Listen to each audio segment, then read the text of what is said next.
Émile Nelligan est né à Montréal le 24 décembre 1879. Son père était irlandais et sa mère était une Canadienne française, Émilie Amanda Hudon. Je crois que c'était un ménage assez uni, mais dispersé par les circonstances parce que M. Nelligan était inspecteur des postes et donc très souvent absent.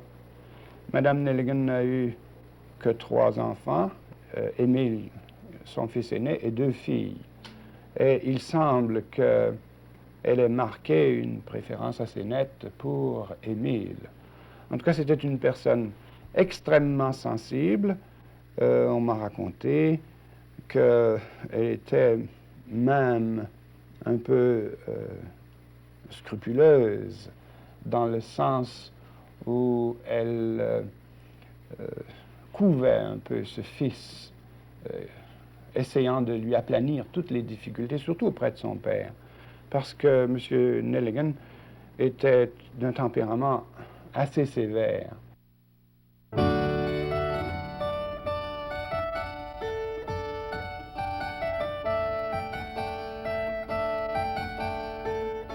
En 1887, la famille habite au 112 de l'avenue Laval, tout près du carré Saint-Louis, dans ce quartier alors réservé à la petite bourgeoisie.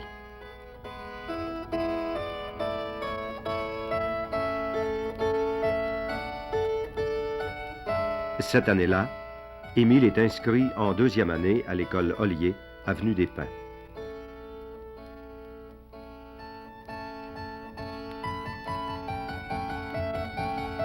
Le 2 septembre 1890, il entre au Mont-Saint-Louis comme externe. À l'âge de 15 ans, on le retrouve en éléments latins au Petit Séminaire de Montréal.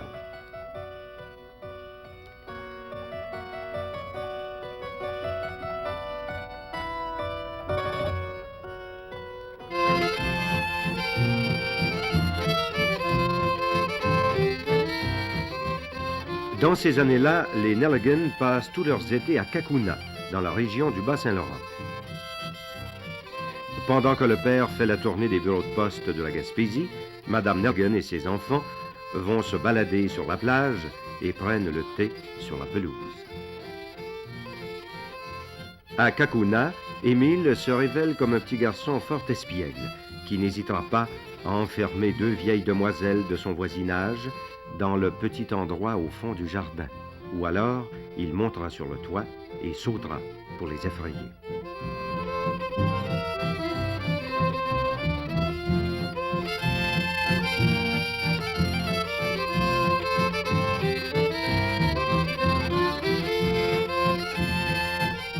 On dit qu'Émile Nelligan aimait beaucoup les dentelles de bois, les fausses tourelles et les balcons romantiques de ces maisons de grand tourisme. Les Nelligan habitaient cette immense pension de famille. Et la chambre d'Émile donnait sur la mer.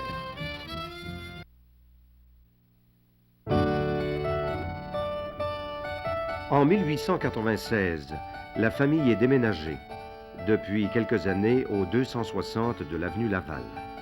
La chambre d'Émile donne sur le balcon. Elle est dénudée, comme la cellule d'un moine. Personne d'autre que sa mère et lui n'ont droit d'y entrer. Nelligan entre au collège de Sainte-Marie. Cette année-là, il va publier ses premiers poèmes. Maintenant, il y a un trait. Quand il était chez les Jésuites, c'est un de ses oncles qui était son professeur, un oncle Hudon. Et un jour, Nelligan avait fait son devoir ou sa dissertation en vers. Alors, l'oncle a cru bien faire de lire à haute voix le devoir de son neveu et de le persifler un peu, persifler les mauvais vers, en lui faisant reproche, plutôt que d'écrire des vers, d'étudier ses leçons ou quelque chose. Mais il a tellement blessé l'orgueil de Nelligan que ça a été pratiquement la raison pour laquelle il a quitté le collège Sainte-Marie. Une fois qu'il a rompu avec le collège, eh bien, il n'y a plus qu'une seule pensée qui l'a habité, ça a été la poésie. Sauf peut-être une tentative qu'il a faite d'étudier la musique. C'est assez intéressant, c'est un détail qui n'est pas bien connu, mais il s'était enthousiasmé pour le violon. Il y a beaucoup de violons dans son œuvre. Et il a essayé de jouer le violon comme il aurait essayé d'écrire des poèmes. Mais c'était beaucoup plus difficile. Il a pris quelques leçons et il a abandonné.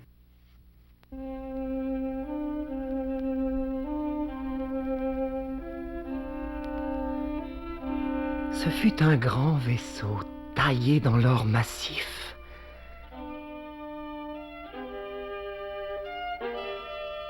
Ses mâts touchaient l'azur sur des mers inconnues. La cyprine d'amour, cheveux épars, chair nue, s'étalait à sa proue au soleil excessif.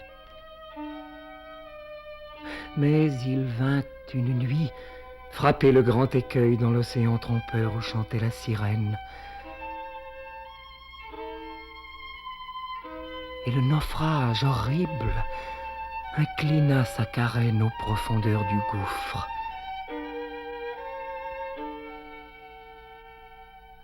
Immuable cercueil.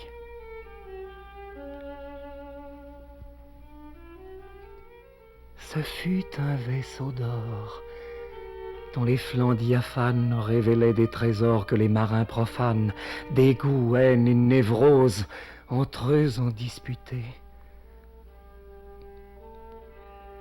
Que reste-t-il de lui dans la tempête brève? Qu'est devenu mon cœur, navire déserté? Hélas, il a sombré dans l'abîme du rêve.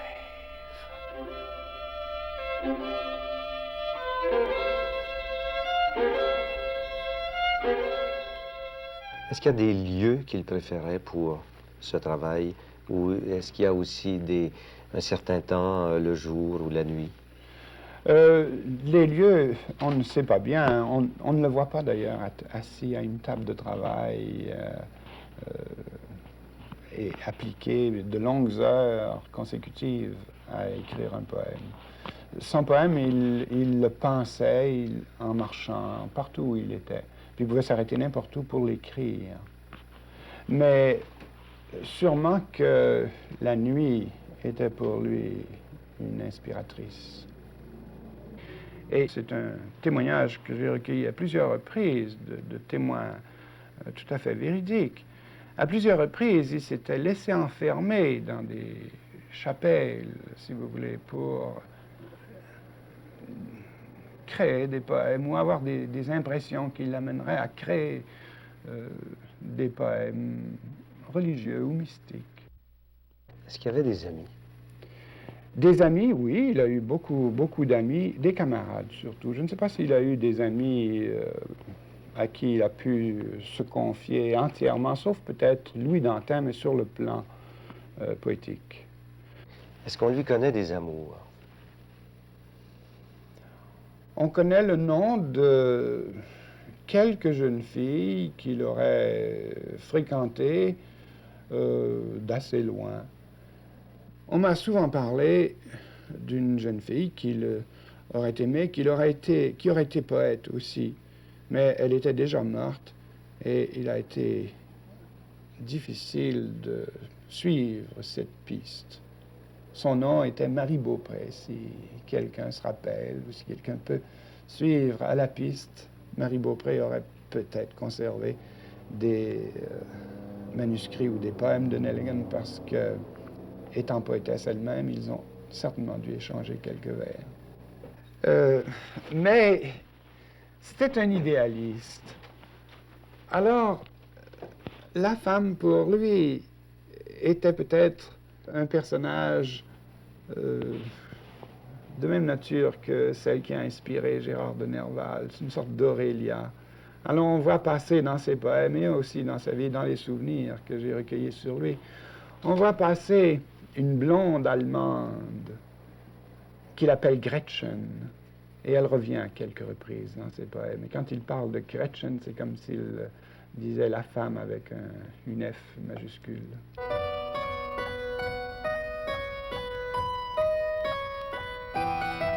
À Montréal, à la fin du siècle, les jeunes poètes et écrivains commencent à former des groupes.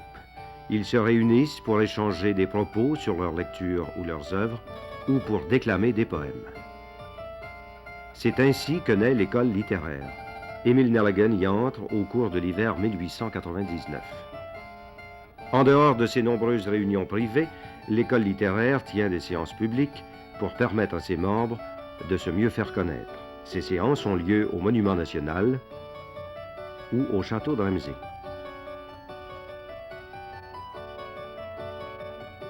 C'est ici, le 26 mai 1899, que Nelligan donne la romance du vin.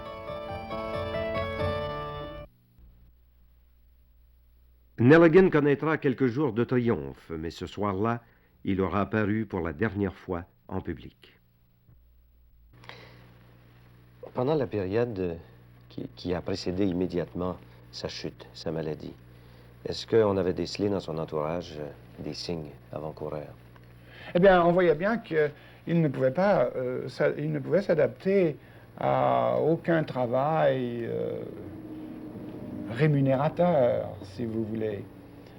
Sa conduite pouvait sembler assez étrange, mais il n'avait que 19 ans. Alors on le considérait comme un grand garçon dont l'adolescence, si vous voulez, se prolongeait à ce point de vue. Mais peut-être avait-on décelé certains signes, mais on n'en avait pas fait part. Aujourd'hui, on peut en retracer quelques indices dans quelques-uns des poèmes posthumes, tous ces poèmes hallucinatoires, où il y a des spectres, des fantômes. C'était sans aucun doute des visions qu'il y avait. C'était pas pour lui un jeu littéraire, c'était vraiment des poèmes vécus. Le 9 août 1899, à 19 ans, Nelligan est hospitalisé à la retraite Saint-Benoît. Il n'en sortira qu'en 1925 pour passer à Saint-Jean-de-Dieu. Un neveu de Nelligan nous dit le désarroi de sa mère. Quand il est tombé malade, elle ne l'a revu qu'une fois. Et elle est morte quand même 14 ans après. Elle ne l'a revu qu'une fois, elle n'a plus voulu le revoir. Et elle-même a sombré dans une sorte de neurasthénie. Elle était neurasthénique. Mais elle entretenait le souvenir de son fils. Sans aucun doute qu'ici, vous avez un feuillet de scrapbook qui a été préparé de la main de Mme Nelligan. Il porte la date du 16 septembre 1999. Émile est tombé malade le 9 août 1899. Et le 16 septembre, pourquoi cette date du 16 septembre? Eh bien, c'est parce que à ce moment paraît dans un journal, dans la Patrie, un poème intitulé Les Saintes de Vitrail. Alors, Mme Nelligan commence à recueillir et à coller dans un scrapbook les poèmes de son fils à cette date du 16 septembre, donc un mois à peine, et plus un mois et une semaine après la maladie de son fils. En 1932, on permet à des amis de Nelligan de l'amener chez eux pour dîner. On traverse le quartier du Carré Saint-Louis, que le poète n'a plus revu depuis 1899. Camille Ducharme était du voyage. On s'amène tranquillement. Carré Saint-Louis, juste sur une verre avec un petit sourire. Il dit, ah, le Carré Saint-Louis. Et là-bas, la rue Laval, c'est là que j'habite. Il n'a pas dit j'habitais, que j'habite. Ce jour-là, Nelligan autographie un recueil de ses œuvres et donne son adresse, rue Laval.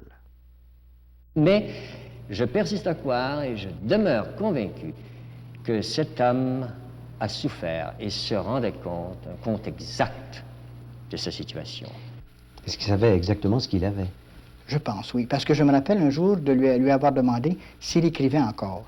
Il m'a dit oui, un petit peu. Mais vous savez, je me rappelle, ce sont ses propres mots, depuis le déclenchement de l'inspiration, il n'y a plus rien, je ne peux plus rien dire.